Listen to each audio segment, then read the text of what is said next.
नोहाको जहाजको कर्णधार परमेश्वर हुनुहुन्छ। उत्पत्तिको पुस्तक 6 अध्यायमा हामी हेर्छौँ भने पृथ्वीमा दुष्टाइ बढेको कारणले गर्दाखेरि परमेश्वरले पृथ्वीलाई पानीद्वारा नष्ट गर्ने विचार गर्नुभएको छ।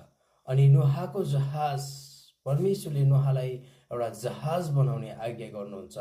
अनि करिब 55 देखि 75 वर्ष लगाइकन नोहाले जहाज निर्माण गर्छन्। नोहाले जहाज निर्माण गर्दै गर्दाखेरि उनले धेरै मान्छेहरूलाई बताउँदछन्, अब चाहिँ यो पृथ्वीमा जल प्रलय आउँदैछ, पानीद्वारा पृथ्वी चाहिँ अब डुब्दैछ, अब चाहिँ बाँच्नको लागि हामीले जहाज बनाउनु पर्छ भनिकन उनले सुसमाचार सुनाउँछन्। तर धेरै मान्छेले उल्ली बिल्ली बनाउँछन्, किनभने नोहा बसेको ठाउँ एउटा पहाडी, एउटा मरुभूमि जस्तो एरिया थियो।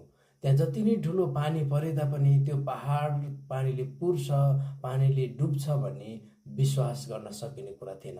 तर जस्तो परमेश्वरले नोहालाई आज्ञा गर्नुभयो, नोहाले परमेश्वरमाथि विश्वास गरिकन जहाज बनाएका छन्। हेर्नुहोस्, तर एउटा कुरा हामीले त्यहाँ गौर गर्नुपर्ने कुरा चाहिँ के हो भने सबै कुरा परमेश्वरले भनेअनुसार नोहाले जहाज बनाए।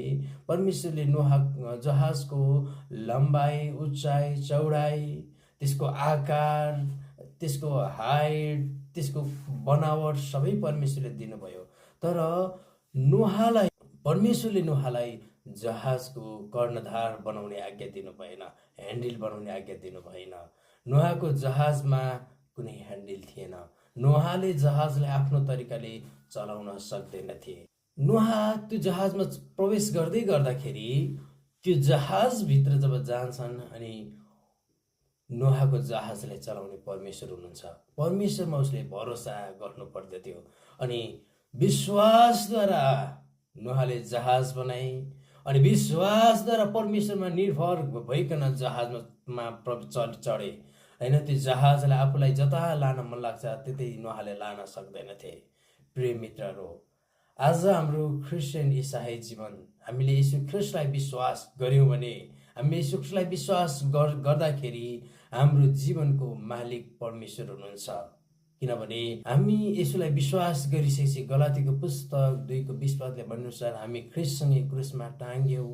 अब उपरान्त जिउने हामी म होइन, तर ख्रीष्ट हामीमा जिउनुहुन्छ। अनि हाम्रो जीवनको ह्यान्डल चाहिँ परमेश्वर हुनुहुन्छ। अनि हामीले हाम्रो जीवनलाई परमेश्वरमा सुम्पाउनुपर्छ। अनि हाम्रो जीवन कसरी चलाउने त्यो हामीले निर्णय भन्दा पनि प्रभुले हामीलाई निर्णय गर्नुहुन्छ। प्रभुले निर्णय गर्नुहुन्छ। प्रभुको इच्छा अनुसार उहाँले चलाउनुहुन्छ।